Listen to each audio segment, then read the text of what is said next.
పోసుకున్నారు. నాటేమోద్దేయం అంటే నీళ్లు లేవని చెప్పి అంటున్నా. అదే కేటీఆర్ గారి వల్ల మన ప్రాంతాన్ని రావడము ఆ దేవుడు కనికరించి ఏదైతుందో కొంత వాతావరణం చల్లబడ్డది ఈ చిరుజల్లు వస్తున్నాయని చెప్పి అంటున్నాను. వీళ్ళ వాస్తవంగా నీళ్లు లేక కాదు, వీళ్ళ ప్రాణహిత నదీ జలాలు ఏదైతుందో వృధాగా ప్రవహించి దిగువబోతున్నాయి ఆంధ్ర ప్రాంతానికి. ఆ నీటిని ఏదైతే కన్నపల్లి పంప్ హౌస్ నుండి మనం ఎత్తిపోసుకునే అవకాశం ఉంది అని స్వయంగా కేటీఆర్ గారు ఏదైతున్నదో కన్నపల్లి పంప్ హౌస్ సందర్శించి ఎప్పుడైతే 93.5 మీటర్ లెవెల్ మన ప్రవాహం ఉంటుందో నీటిని ఎగువ అన్నారం సుందిళ్ళకి ఎత్తిపోసి ఎల్లంపల్లి ద్వారా మొత్తం రాష్ట్రాన్ని సుభిక్షం చేయడంతో పాటుగా మన గూడెం లిఫ్ట్ ఇరిగేషన్ కూడా ఆపరేట్ చేసేందుకు అవకాశం ఉంది. ఇక్కడ దురదృష్టం ఏంటంటే వీళ్ళ రేవంత్ రెడ్డి ఏదైతే కేవలం కక్షపూరితంగా వీళ్ళు ఎక్కడ కన్నపల్లి పంప్ హౌస్ ఆపరేట్ చేస్తే వీళ్ళ కాళేశ్వరం ప్రాజెక్ట్ ఏదైతుందో ఇవాళ అది మన ప్రాంతానంతా సుభిక్షం చేస్తుంది. మళ్ళీ కేసీఆర్ గారు ఎక్కడ పేరు వస్తుందో చెప్పని ఒక కుట్రపూరితంగా ఒక కక్షపూరితంగా వీళ్ళ ఈర్ష్యా ద్వేషాలతో ఏదైతుందో వీళ్ళ కన్నపల్లి పంప్ హౌస్ ఆపరేట్ చేయడం లేదని చెప్పి అంటున్నాం. ఇలా మొత్తం సాంకేతిక నిపుణులు అందరూ కూడా ఏదైతున్నదో కన్నపల్లి పంప్ హౌస్ ఆపరేట్ చేయడానికి ఏ విధమైనటువంటి అభ్యంతరాలు లేవు, ఆటంకాలు లేవని చెప్పి అంటున్నాం. ఎవరైనా ప్రభుత్వం ముఖ్యమంత్రికి ఏదైతుందో పాజిటివ్ దృక్పథం ఉండాలనే, నీకు పాజిటివ్ దృక్పథమే లేదని చెప్పి అంటున్నాం.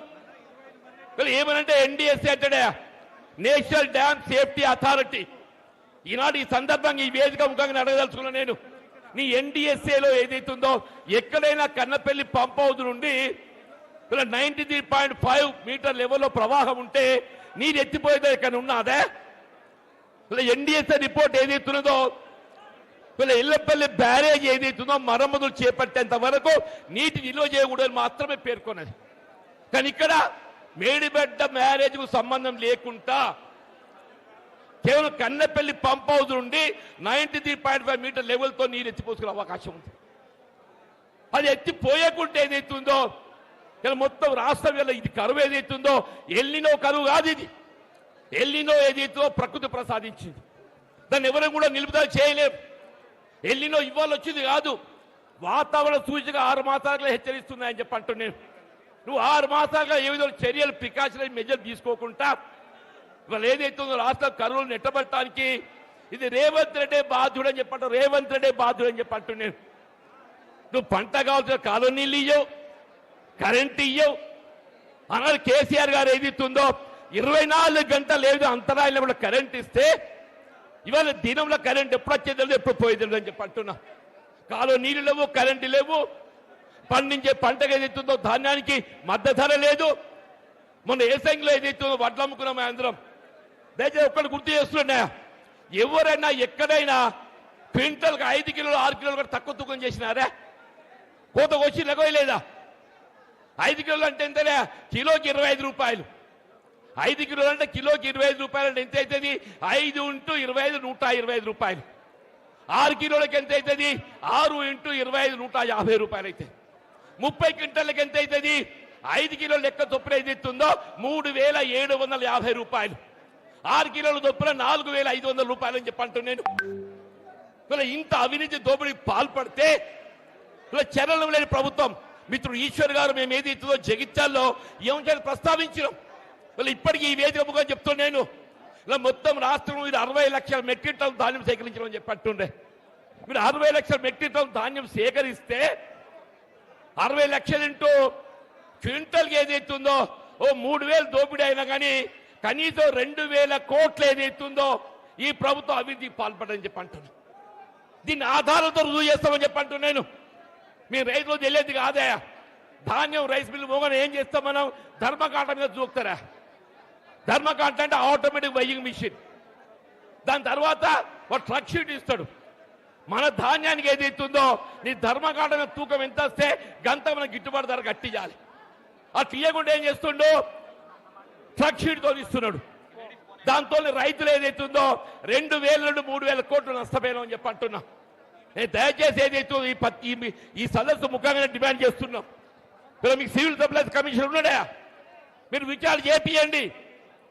రైస్ మిల్లర్ల దోపిడీ, ఈ దోపిడీలో ఏదైతుందో కాంగ్రెస్ పార్టీ నాయకుల పాత్ర ఏ మేరకు ఉన్నది మీరు రుజువు చేస్తామని చెప్పి అంటున్నాను. నిజంగానే కాంగ్రెస్ పార్టీ నాయకులు మంత్రి మీ యొక్క బాధ్యత లేకుంటే మీరు రైస్ మిల్లర్లు ఎందుకు అదుపు చేస్తలేరు? వీళ్ళ రైతులు పొట్టగొట్టి రైస్ మిల్లర్లు కడుపు నింపడానికి అనే ప్రభుత్వం ఉన్నది. వీళ్ళ ప్రభుత్వం అనేది ఏదైతుందో రైతుకు అండగా నిలబడాలి. నువ్వు రైస్ మిల్లర్ కడుపు నింపడానికి కూడా కాదు కదా చెప్పంటు నేను. దయచేసి ఏదైతుందో ఇంకా ఎక్కువ సమయం తీసుకోకుండా ముఖ్యంగా ఈ ప్రాంత అభివృద్ధి కావాలన్నాయా. ఆనాడు కేసీఆర్ గారు ముఖ్యమంత్రిగా మీరు దివాకర్ రావు గారు శాసనసభ్యుడిగా చెప్పట్టు నేను. వీళ్ళ మనకి అంతర్గామకి వెళ్ళి మంచిర్యాలకి ఏదైతుందో ఒక 164 కోట్లతో వంతెన మంజూరు చేపించిండే. 164 కోట్లతో అది మంజూరే కాదు, టెండర్ పిలిచిండ్రు, పనులకు ఉపక్రమించిందని చెప్పంటు నేను. ఇలా ఎమ్మెల్యే ఏదైతుందో నువ్వు అంతకన్నా మంచి పని చేయవా? నీ దివాకర్ రావు గారు కోపం ఉన్నట్టయితే నువ్వు అంతకన్నా మంచి పని చేయి. ఇవాళ అంతర్గామ మంచిర్యాల వంత నిర్మాణం చేస్తే ఇలా చంద్రాపూర్ నాగపూర్ పోవడానికి 20 కిలోమీటర్ దూరం తక్కువైతుందా?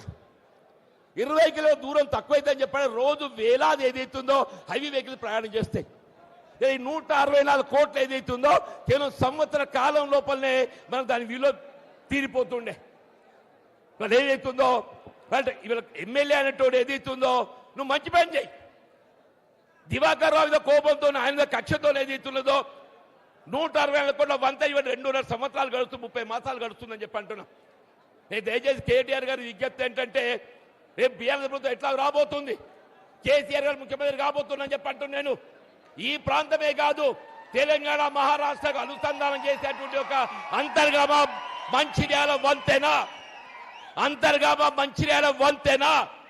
164 కోట్లు కాదు, రేపు అంచనా వ్యయం పెరిగి 200 కోట్లు అయినా కానీ దాన్ని మీరు మొదటి సంవత్సరంలో ప్రాధాన్యతతో ఏది ఇస్తుందో మీరు మంజూరు చేపియాలని చెప్పని ఈ సభా వేదిక ముఖంగా నేను విజ్ఞప్తి చేస్తూ చెప్పంటున్నా.